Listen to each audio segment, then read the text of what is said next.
Mau monitoring perangkat FTTH secara terpusat dan anti ribet? Jelas ini solusinya. Halo teman-teman, kembali lagi bersama kami di channel Citra Web Solusi Teknologi.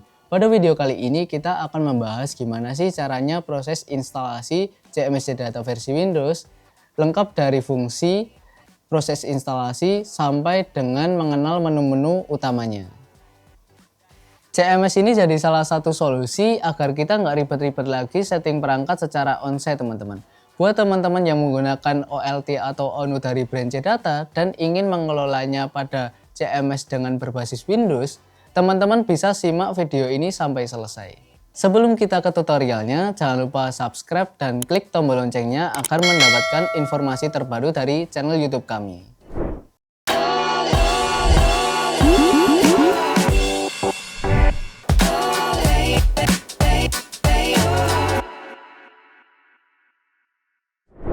Oke, sebelum kita masuk ke tutorialnya, apa sih sebenarnya CMS Data itu? Jadi, CMS Data itu adalah sistem manajemen terpusat untuk mengatur atau mengelola perangkat-perangkat yang ada di jaringan FTTH kita. CMS ini juga memiliki bermacam-macam fungsi teman-teman. Yang pertama bisa digunakan untuk memonitoring perangkat secara real time, yang kedua konfigurasi dan manajemen perangkat, yang ketiga untuk penyederhanaan pemeliharaan, dan yang terakhir bisa digunakan untuk melakukan pengelolaan dengan lebih mudah dan efisien. CMS Data sendiri memiliki dua mode teman-teman. Yang pertama mode ASP dan yang kedua mode multi-tenance. Kalau mode ASP itu digunakan untuk ngehandle satu provider saja. Tapi kalau mode multi-tenance itu digunakan untuk ngehandle beberapa provider. Jadi pada mode multi-tenance itu resource-nya akan dibagi ke beberapa provider yang ada di server tersebut. Kalau diibaratkan OLT itu adalah otak distribusi fibernya, kalau CMS sendiri itu adalah sistem manajemen terpusatnya. Oke, jika teman-teman pengen melakukan install CMS Data, pastikan teman-teman itu menggunakan PC dengan minimal CPU 2 core, RAM-nya 4 GB, dan free disk space-nya itu 64 GB. Kalau sebagai contoh di sini saya menggunakan laptop dengan CPU 4 core, RAM-nya sendiri 16 GB dan free disk space-nya itu atau SSD-nya itu 26 GB. Di sini kita yang perlu disiapkan adalah file installer dari CMS Data sendiri. Teman-teman bisa mendapatkan file tersebut dengan chat pada WhatsApp kami atau melalui layanan pada website citraweb.com. Kalau sudah, kita bisa klik 2 kali pada CMS Data installer ini. Nanti akan muncul pop-up wizard. Kita tunggu.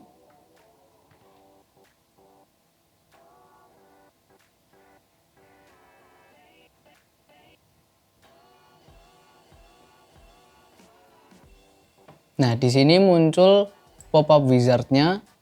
Kita tinggal next. Di sini kita bisa memilih lokasi untuk instalasi CMS-nya. Di sini biarkan default saja, kita next lagi. Terus kita lakukan install.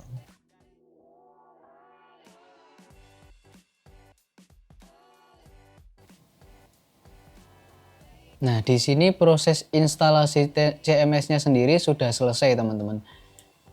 Kita di sini bisa checklist open CMS panel atau kita juga bisa uncheck. Kalau kita checklist terus kita klik close, nanti akan otomatis starting. Kita checklist saja, terus kita close. Kita tunggu sampai CMS-nya terbuka.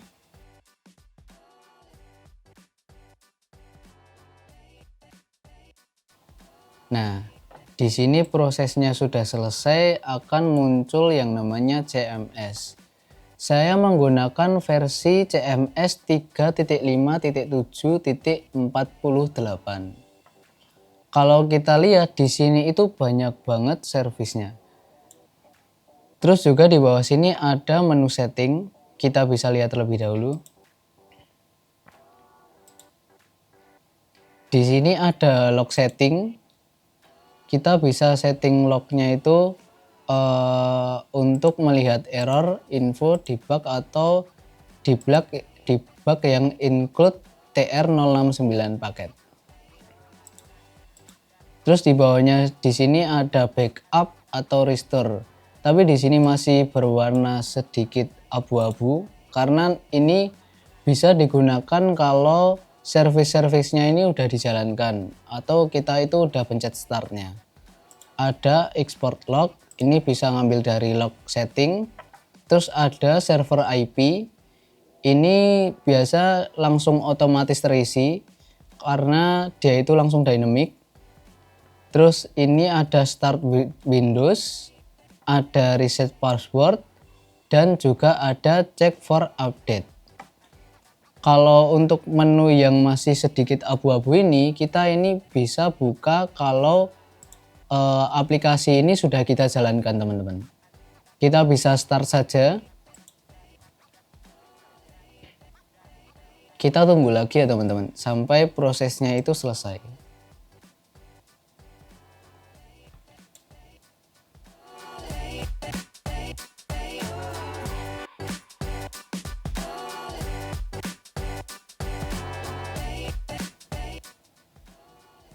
Nah, untuk servisnya sendiri sudah up semua ya teman-teman. Kita bisa lihat di sini sudah hijau semua. Kan tadinya kalau belum up itu warnanya masih kuning atau orange ya. Terus di sini juga sudah muncul open web dan di sebelahnya juga ada untuk salin link. Jadi kita bisa remote menggunakan dua tombol ini. Kalau kita mencet open web, nanti akan muncul pilihan mode yang sudah saya bilang di awal tadi. Ada mode role-nya ISP dan ada juga mode multi tenants. Untuk pertama ini nanti saya akan coba mode ISP terlebih dahulu.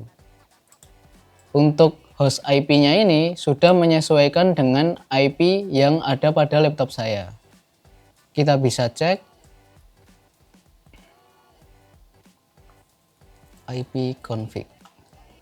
Nah, di sini mendapatkan 73.121.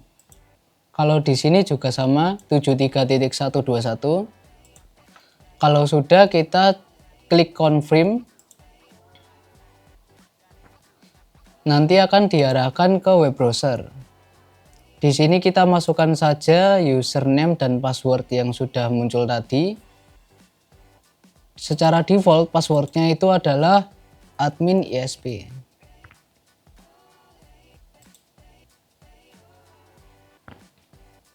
Oke, jadi nanti akan muncul yang namanya Enterprise Initialization.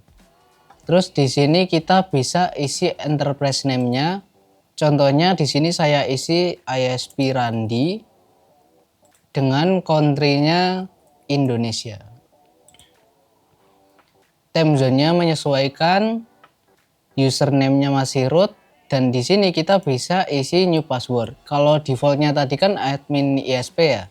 Kalau di sini saya bikin password baru yaitu miayam. Kita confirm. Oke, jika kita sudah set passwordnya, kita bisa refresh. Terus kita bisa masukkan username root dan password yang sudah kita bikin terbaru tadi.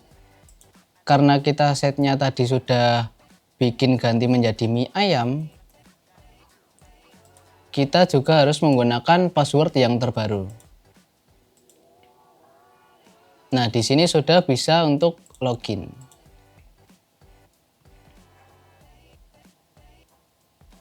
Tampilannya cukup simple. Di sebelah kiri ada dashboard. Sebenarnya ini seluruh yang di depan ini dashboard semua ya teman-teman. Kalau yang di sebelah kiri ini untuk monitoring ONU, OLT dan juga router. Jadi di sini nanti semisal ada router yang udah online atau ONU yang sudah online dan juga ada ONU yang sudah dideploy itu akan muncul di sini semua. Mau itu ONU-nya sudah aktif ataupun baru offline, kalau sudah dideploy nanti akan muncul di depan sini. Selanjutnya kita bisa masuk ke menu device.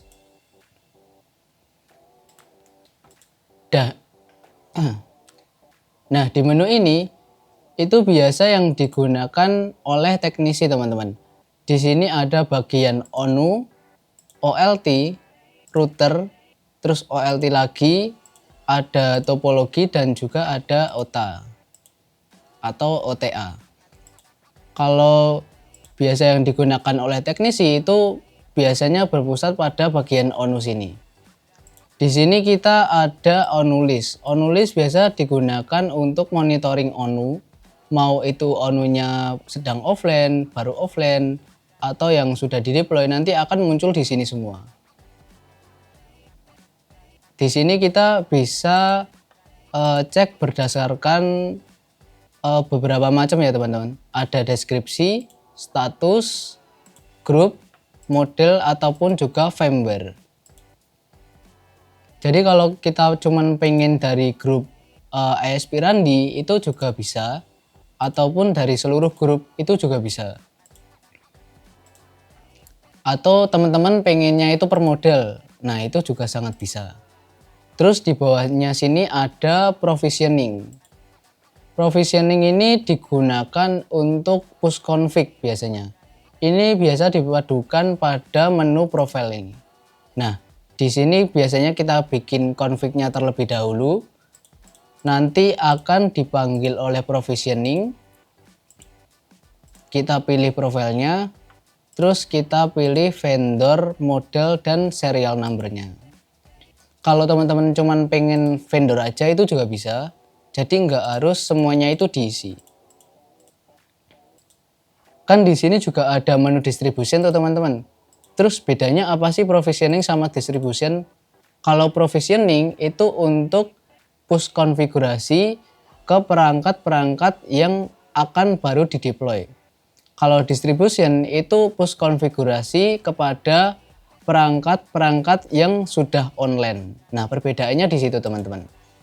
Kalau untuk teman-teman yang suka nggak usah config di awal, jadi pengennya itu biar saat pemasangan baru itu langsung auto config, tidak usah nunggu perangkatnya online, itu bisa melakukannya di provisioning. Tapi kalau teman-teman pengen config-nya itu menunggu ONU-nya online dulu, itu bisa pada menu distribution. Jadi bedanya di situ teman-teman. Terus di sini ada menu OLT dengan tipe MQTT. Di bawahnya juga ada menu OLT dengan tipe SNMP. Bedanya apa? Kalau di MQTT ini hanya untuk monitoring saja teman-teman. Entah itu monitoring OLT dan monitoring ONU di dalamnya, ataupun juga monitoring ODP. Nah di sini tuh juga kita bisa bikin ODP teman-teman. Ini nanti akan dipadukan dengan menu topologi ini. Kita bahas yang bawahnya dulu. Di sini kita bisa juga monitoring router. Jadi selain kita itu bisa monitoring perangkat-perangkat OLT dan ONU, kita juga bisa monitoring routernya sendiri. Terus kita lanjut ke menu OLT SNMP. Nah di sini menu tersebut lebih lengkap dari OLT MQTT karena di menu ini kita bisa melakukan push konfigurasi ke perangkat OLT. Entah itu kita mau bikin template speed limit atau kita mau cek-cek ONU modelnya, itu bisa di sini teman-teman. Terus selanjutnya ada menu topologi. Kalau menu topologi sendiri ini nanti kayak kita itu bikin mapping teman-teman. Di sini kita bisa klik kanan saja pada ISP ini. Kita bisa klik select physical network element. Nah, di sini kita bisa pilih OLT yang sudah masuk ke menu OLT MQTT ini teman-teman.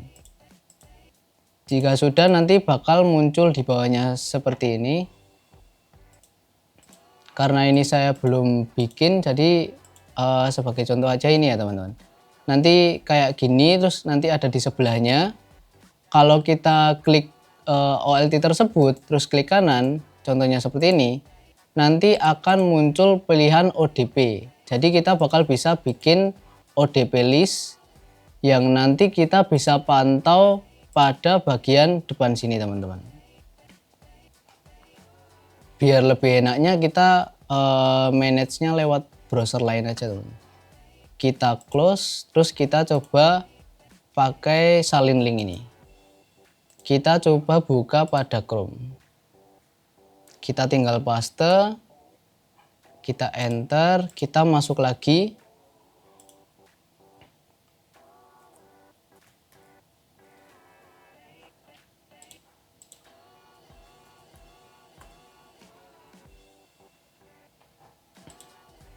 Nah, di sini bakal kelihatan teman-teman.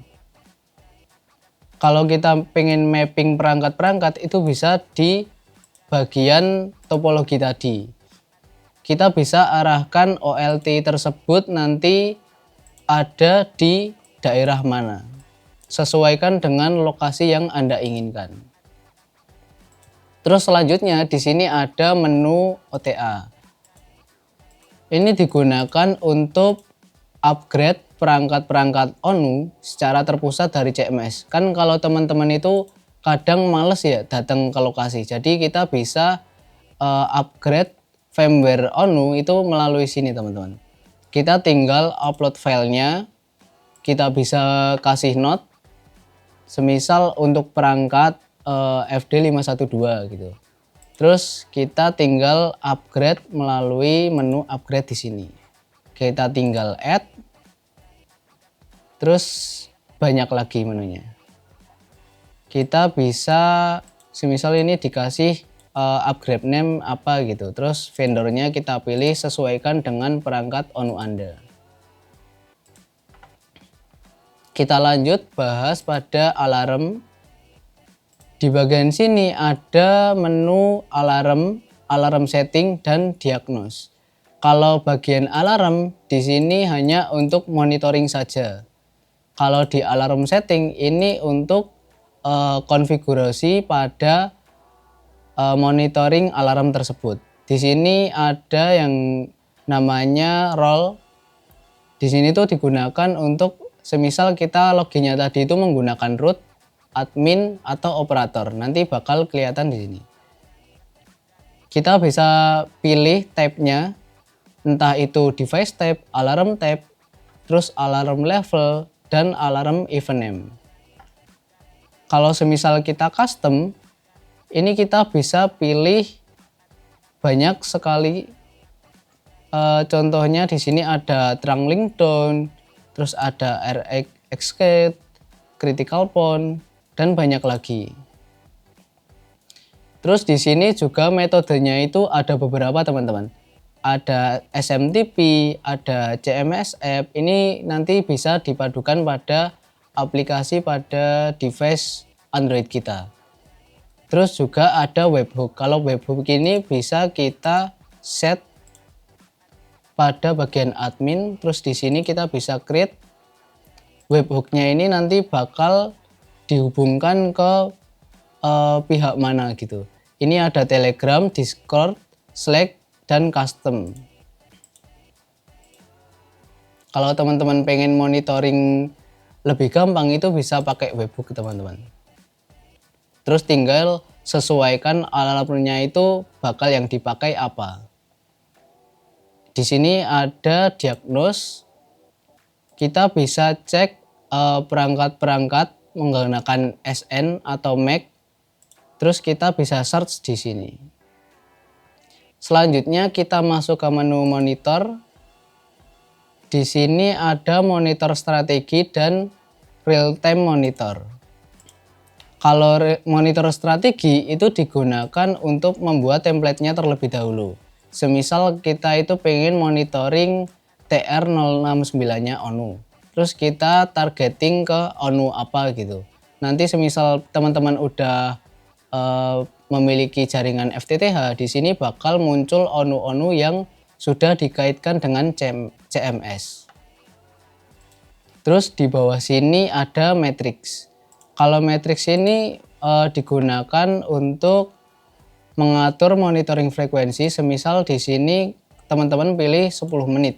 Berarti dalam waktu 10 menit itu akan refresh dan mengirimkan monitoring ke real time monitor di sini. Di bawahnya tadi ada lagi matrix. Matrix di sini kita gunakan untuk kita itu mau monitoring apa sih gitu. Di sini semisal ada RX, TX, atau semisal teman-teman pengen monitoring memori atau CPU-nya gitu. Itu juga bisa. Terus kita lanjut lagi ke menu admin. Nah, di menu admin di sini kita bisa lihat resource dari server CMS kita. Di sini juga terlihat enterprise name itu yang kita bikin di awal tadi dengan country atau region Indonesia, time-nya menyesuaikan tadi. Terus di sini juga ada license, ada juga total OLT, total ONU, dan juga total router. Semisal nanti ada ONU yang sudah online, bakal kelihatan di sini teman-teman. Yang sudah terpakai itu berapa. Di sini juga ada channel resource. Nah, di sini gunanya itu untuk menghubungkan perangkat-perangkat kita menggunakan service TR069, service MQTT, dan juga service MQTT. Nah, di sini kita tinggal copy aja, terus kita hubungkan ke perangkat-perangkat yang akan kita monitoring pada CMS ini. Selanjutnya di sini ada menu device. Ini digunakan untuk grouping perangkat-perangkat kita, teman-teman. Contohnya kita bikin grup baru, mie ayam. Kita confirm. Nah, di sini kita klik mie ayam dan kita add to group. Nanti bisa memasukkan perangkat-perangkat yang akan kita grouping. Terus selanjutnya kita masuk ke menu service. Di bagian menu service di sini ada app access, northbound, dan juga file service. Kalau pada menu akses di sini digunakan untuk menghubungkan CMS kita ke aplikasi CMS yang ada di Android atau iOS. Di sini ada dua metode, yang pertama ada direct connection dan yang kedua ada cloud service. Kalau direct connection berarti nanti kita itu bisa manage CMS kita menggunakan handphone itu ketika kita itu berada pada satu segmen. Kalau cloud service itu mau kita dimanapun kita itu bisa menggunakan Android kita atau iOS kita untuk memanage CMS server kita. Terus kita lanjut lagi di northbound. Di sini bisa kita generate API. Nanti kita bisa monitoring ke dalam pihak ketiga, teman-teman. Terus kita lanjut ada file service. Terus di sini bisa digunakan untuk diagnosis speed. Kita lanjut lagi pada notification. Ini untuk menghubungkan webhook tadi dan atau kita ini ingin menggunakan SMTP. Jadi nanti bisa mengirimkan notifikasi ke email kita. Terus di sini ada user. Kalau user sendiri kita bisa menggunakan 3 role, teman-teman. Yang pertama ada admin, yang kedua ada root, dan ketiga ada operator. Terus di bagian bawahnya ada sistem. Nah, di sini kita bisa melihat resource pada server kita. Seperti yang saya bilang di awal, saya menggunakan laptop dengan CPU 4 core, RAM-nya sendiri 16 GB, dan harddisknya itu 256 GB. Di sini bakal kelihatan performance-nya, alarm, dan juga ada data-data lainnya. Terus di bawahnya di sini ada log. Nah, log di sini itu kita bisa melihat proses-proses yang sudah kita jalankan tadi. Kalau di sini ada operate log berarti proses yang sudah kita jalankan, di sebelahnya ada login log. Ini proses login yang telah saya lakukan tadi.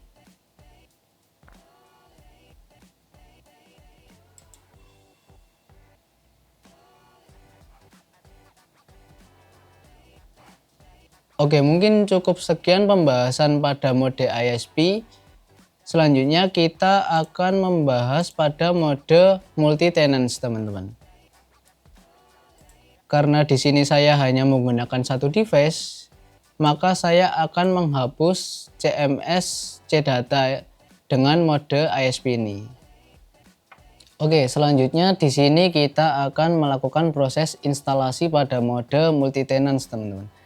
Kita lakukan instalasi seperti awal tadi. Kita klik 2 kali pada file installernya.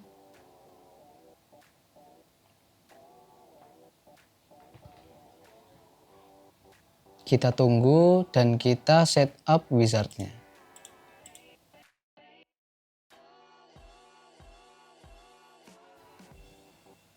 Nah, di sini proses instalasi sudah selesai, kita close saja.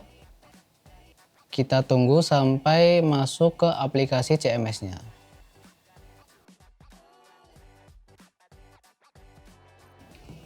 Oke, jika sudah muncul aplikasi CMS-nya, kita bisa start lagi, teman-teman. Terus kita tunggu sampai seluruh servisnya ini sudah running.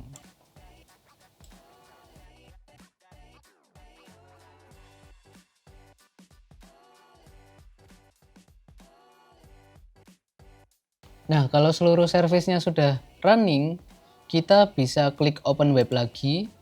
Terus di sini kita pilih modenya itu multi tenants. Kita confirm, bakal diarahkan ke web browser.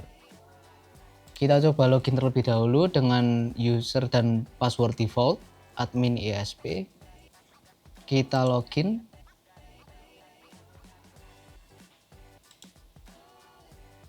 Oh maaf, ada typo teman-teman. Admin ISP. Nah, di sini kita tinggal masukkan enterprise name seperti tadi, atau mau random juga bebas teman-teman. Sesuaikan dengan kebutuhan aja. Di sini saya isi multi randi. Terus regionnya saya pilih Indonesia. Di sini saya isi passwordnya itu bebas, terserah ya teman-teman. Kita confirm.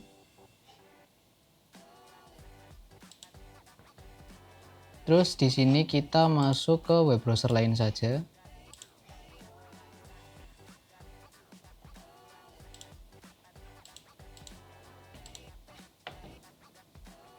Kita tinggal paste, enter, dan kita login menggunakan user tadi.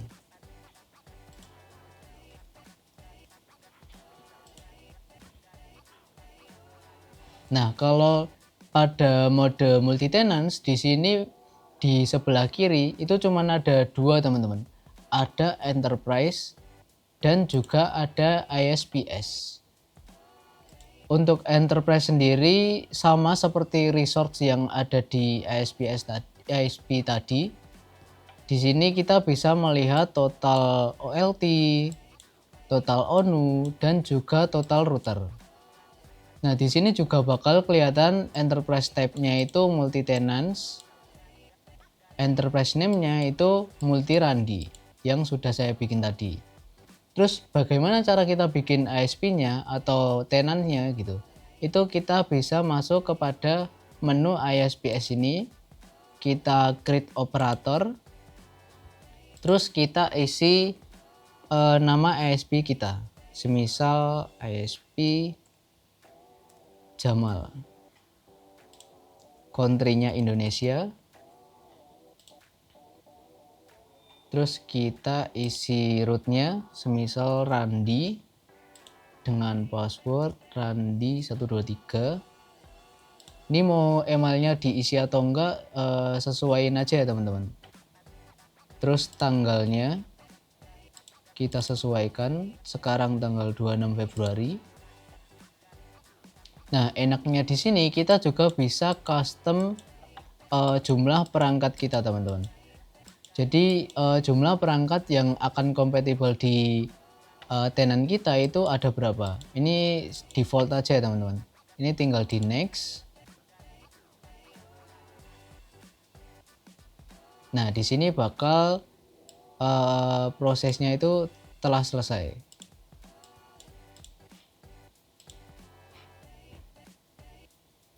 Kalau sudah selesai, di sini bakal kelihatan ISP yang sudah kita bikin tadi. Di sini ada ISP Jamal dengan Enterprise ID 692499.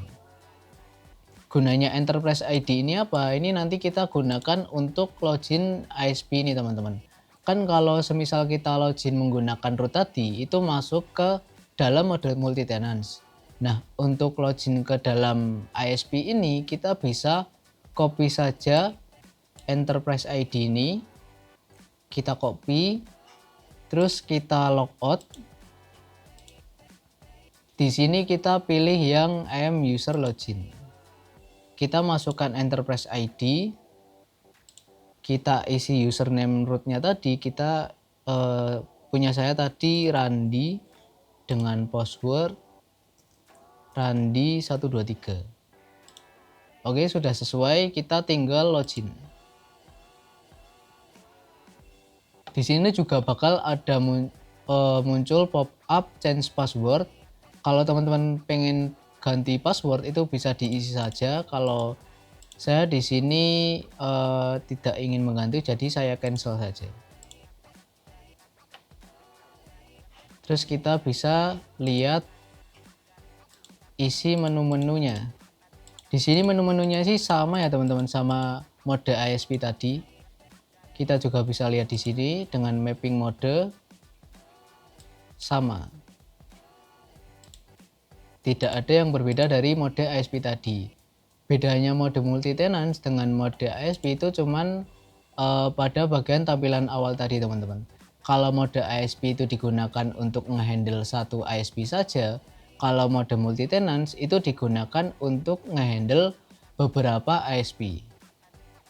Jadi ini kita tinggal masukkan Enterprise ID, terus kita masukkan user rootnya, itu udah bakal masuk ke dalam ISP di mode multi tenants tersebut.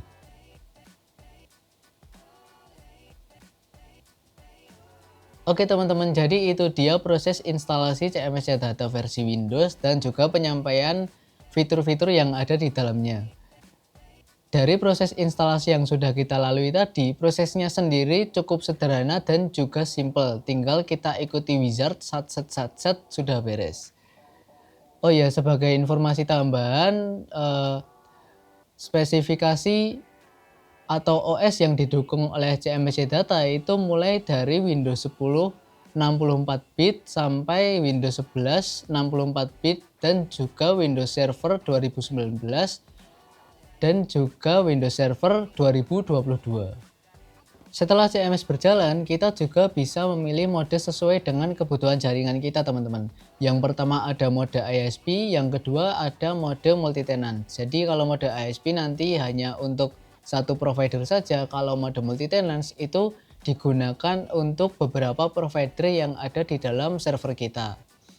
Kegunaan CMS sendiri sangat penting bagi jaringan FTTH. Yang pertama digunakan untuk monitoring secara real time, yang kedua bisa digunakan untuk konfigurasi secara terpusat, dan juga bisa digunakan untuk pengelolaan secara lebih efisien. Gimana teman-teman, berminat menggunakan perangkat-perangkat dari Branch Data?